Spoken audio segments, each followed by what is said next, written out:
animal de estimação, tudo bem. Agora, tratar bichos de estimação como se fossem gente não é humanizar demais os animais? Esta é a questão que nós vamos tentar responder, vamos dar uma ótica hoje do que está acontecendo com as pessoas e com nossos animais de estimação. Para isso eu recebo aqui no Salutes a médica veterinária Paula Zopello, que está abandonando a cirurgia, segundo ela, para ministrar florais alquímicos Joel Aleixo. Muito boa tarde, Paula, é um prazer recebê-la. Seja muito bem-vinda ao Salutes. Boa tarde, João Carlos, eu agradeço o convite. Boa tarde a todos que estão nos vendo nesse momento.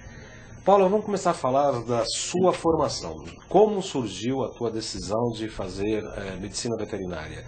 Desde criança você gostava muito dos animais, esse aspecto médico em relação aos animais. Como é que surgiu a medicina veterinária na tua vida, Paula? É aquela coisa de quando eu te pergunto o que você vai ser quando crescer, eu já falava, vou ser veterinária. Desde pequenininha? Desde pequenininha, desde criança. 6 anos? Isso, desde sempre. Todo mundo me perguntava, no decorrer da minha vida, eu sempre tive animal de estimação, sempre gostei muito de animal de estimação. E fui mantendo isso, né? Hoje eu entendo que acho que é um caminho de vida mesmo, acho que é uma missão que eu tenho de curar os animais, né? E agora não só curar os animais, mas trabalhar com uma conscientização dos proprietários, né? Então, fui caminhando, cheguei na época de vestibular, prestei, entrei, passei na faculdade, graças a Deus na que eu quis. E a Unesp não é muito fácil de entrar, né, Paula? Não. É bem concorrido e cursei uma excelente universidade. Eles dão pra gente muita condição de aprendizado no sentido técnico, no sentido prático. Saí da faculdade com aquela gana de trabalhar, né, de curar, que era isso que eu queria, era essa a minha missão. E comecei logo já nos estágios a trabalhar com isso, já fazendo cirurgia desde cedo, eu sempre gostei muito disso. E fui trabalhando como veterinária, aquela coisa, aparece o sintoma, a gente tem que tratar, e comecei a fazer esse tipo de medicina, né? A medicina curativa de sintomas, né? Conforme eu fui caminhando na profissão, hoje eu tenho já 18 para 19 anos de formada, eu fui tendo contato não só com as questões físicas, como também questões comportamentais dos animais.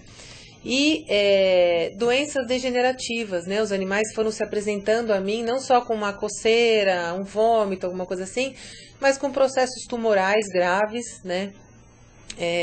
Os animais cada vez mais obesos, chegando no consultório, né? E na natureza, só para fazer um pequeno parênteses, Paula, você deixar ela dar uma aula aqui. Sim. Fazendo um pequeno parênteses, na natureza há incidência, por exemplo, de obesidade, câncer, artrite, artrose, diabetes em animais?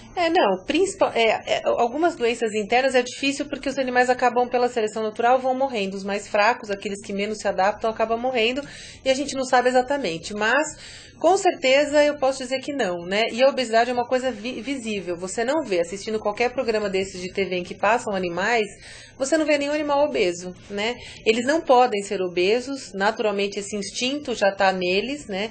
Porque senão eles não sobrevivem, né? Eles não conseguem fugir de um predador, eles não conseguem caçar, porque não vão conseguir alcançar a presa. Então isso não é natural, isso é uma coisa criada pelo ser humano, né? Uma patologia criada pelo homem, sim. Por esse convívio que os animais têm muito íntimo com os homens, né? Você se formou, aí você foi para a área da alopatia, vamos dizer assim. Sim, inclusive com a área cirúrgica e aí como é que você começou a trabalhar aqui em São Paulo, começou com cirurgias e se deparou com essas patologias, é isso? Aí isso começou a me incomodar, porque aí chegava num ponto em que não tem mais o que se fazer, então vamos fazer eutanásia. Né? A medicina alopática não tem mais condições disso, dentro da veterinária, até o tempo em que eu fiz o curso de homeopatia, não tinham muitas formas de se salvar alguns animais com câncer, né?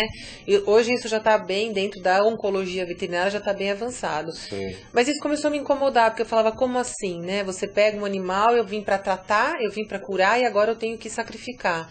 Então eu falei, tem que haver alguma forma, tem que haver algum outro caminho de se fazer tanto a prevenção, que você mesmo falou anteriormente, na abertura. Isso é muito importante, o preventivo, né? Tem que haver, né? E qual será a relação? Por que será que tem tanto animal com doença degenerativa hoje? E eu comecei a me incomodar e fui buscar formas de fazer isso sem ser com medicamentos alopáticos, que tem uma série de efeitos colaterais, e aí a gente esbarra de novo um animal que já está doente, toma medicações que vão lhe causar outros sintomas, e o tratamento acaba ficando inviável. Foi por isso que você começou a procurar caminhos... Isso, entre medicinas aspas, complementares. Isso. Porque aqui é proibido falar alternativo, viu, Paula? Sim. Alternativo aqui, no dicionário do Salutes não existe a palavra medicina alternativa. Não gosto muito também. Porque a acupuntura, em especial, existe há mais de 5 mil anos, os primeiros registros, né, porque deve ter sido anterior, mas algo de 5 mil anos não pode ser alternativo. Quer dizer, ela é alternativa do modus operandi do Ocidente, obviamente. O termo cunhado não é errado. Mas seria as medicinas complementares e tal. E aí você foi para a homeopatia em seguida? Sim, aí eu já fiz a formação em homeopatia. Isso em que ano foi? Logo depois? Isso foi uns 8 anos depois de formada, né? Há uns 10 anos atrás, mais ou menos, que eu completei a minha formação em homeopatia. Mas continuei vendo cada vez mais animais com tumores aparecendo, diabéticos, obesos, com artrose, né? E agora, recentemente, a gente vê, né? Isso tem me incomodado, porque eu tive semanas em que eu operei em uma semana, todos os dias, pacientes com tumor. E nesses pacientes, animais jovens, não só aquela coisa de, quem tem câncer é o velhinho, né, que já está no final da vida e manifesta uma doença degenerativa. E eu falei, isso não é justo, né, o que está acontecendo, como é que eu posso ajudar? Como é que você explica essas patologias que não são naturais, entre aspas, dos animais, estarem surgindo com uma tamanha incidência, Paula? Então, eu coloco isso como 2 fatores. Um que o homem provoca, na questão da obesidade, por exemplo. Isso é 100% provocado pelo ser humano, né? Existe uma quantidade de alimento que vem já nas rações que você tem que fazer, aquela quantidade, e o animal transporta o ser humano transporta para o animal as suas carências, né? Então, eu sou uma pessoa que tenho carência de comer determinados alimentos, eu acho que o meu animal também quer. Tem gente que me fala, nossa, mas eu abro o bombom, ele vem correndo. Porque ele foi condicionado a isso, não porque ele tem a necessidade do chocolate como você tem, né? Ô Paulo, eu tenho que te confessar uma coisa. Eu tive uma clínica e morei num chalé no Ibirapuera, maravilhoso. Pena que agora o metrô chegou lá, foi pro chão. Mas eram chalés alemães de madeira. E logo que eu fui me mudar para lá, roubaram coisas. Eu estava desistindo já de fazer o contrato. E o fato foi que depois a minha prima falou assim, compra um animal. Eu falei, pô, eu não vou investir dinheiro em animal, não vamos adotar.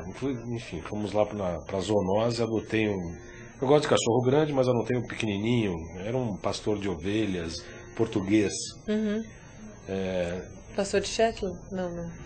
É um pequenininho que é peludo, parece o Schnauzer, só que ele é mais comprido que o Schnauzer, mas é pequenininho. Vira lá, assim, mas era misturado, vira-lata, vagabundo, sem vergonha. E ele, assim, ficava no quintal, não entrava em casa, não dormia na cama, imagina na cama, de jeito nenhum. E eu colocava as quantidades de comida, às vezes eu ia viajar, enchia o pote dele de comida e ia embora. E voltava, ele nunca ficou doente, exceto uma vez que tentaram envenená-lo. E a gente conseguiu salvar com acupuntura e com veterinária alopática, porque teve que tomar soro, enfim, antibióticos, aquela coisa toda. Mas não é porque eu colocava comida demais, ele era um cachorro obeso, pelo contrário, ele corria muito, tinha espaço e tal. E não é essa coisa de ficar colocando comida a mais que cachorro e cães, principalmente, ficam obesos, é? Não só isso, né? A comida só em excesso pode até nem provocar, se for um animal que tem uma atividade maior, ele acaba conseguindo equilibrar o gasto de caloria. Mas assim, é a comida mesmo, né? O animal não come só a ração dele. As pessoas dão a bordinha da pizza, elas dão um pedacinho do pão de queijo, o restinho da pipoca, né? O restinho do macarrão, o arroz e feijão que sobrou no prato com uma carninha. Porque ele pede, porque ele quer. Isso é ruim? Isso é péssimo, né?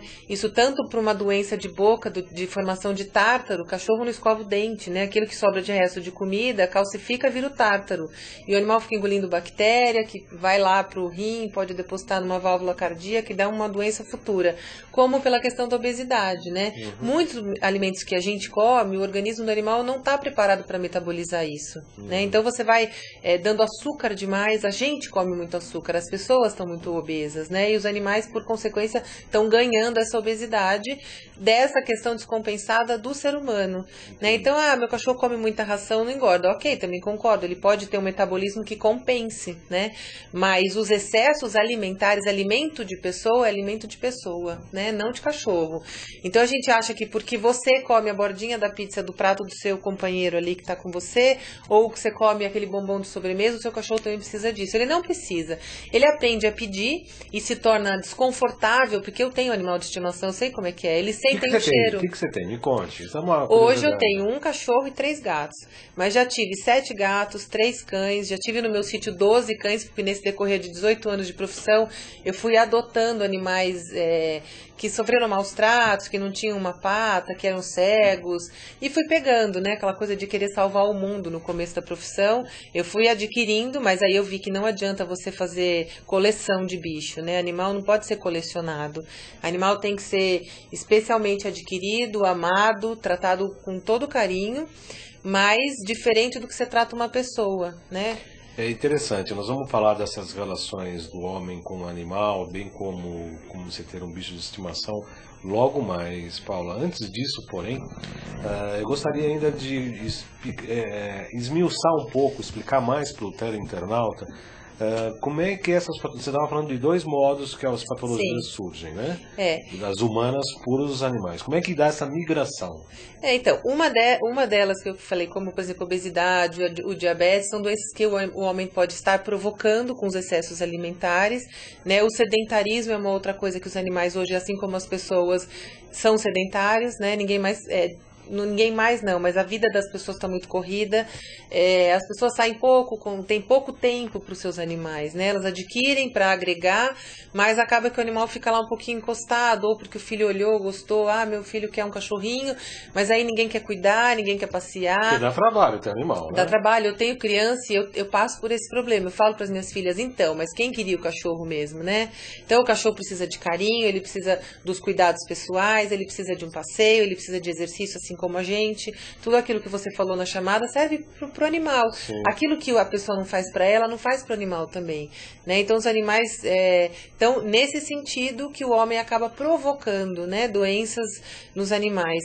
E um outro caminho que agora a gente vai abordar mais tarde, mas que eu busquei os florais para isso, é a questão energética mesmo, né? Os animais são uma fonte receptiva dessa energia que nós temos, todo mundo tem, né? Isso não tem julgamento no que eu vou falar, mas é um fato. Criança, planta, bicho, eles passivamente recebem as energias negativas do ambiente e da gente. E isso é uma coisa que é natural, é positiva, né? Eles acabam sofrendo com isso, mas a gente ajuda eles a evoluir também. Assim como eles nos ajudam, captando de uma certa forma, fazendo uma limpeza ambiental, pegando para si essa energia negativa, o ser humano ajuda ele como espécie a evoluir no sentido de abertura de chakras que os animais não têm muito desenvolvido, assim como nós. Por exemplo, o chakra cardíaco nos animais não é desenvolvido. E com essa relação afetiva que o homem desenvolve com o animal, ele ajuda o animal a abertura desse chakra, a desenvolver isso. E o animal, por contrapartida, nos ajuda fazendo essa varredura energética no ambiente, né?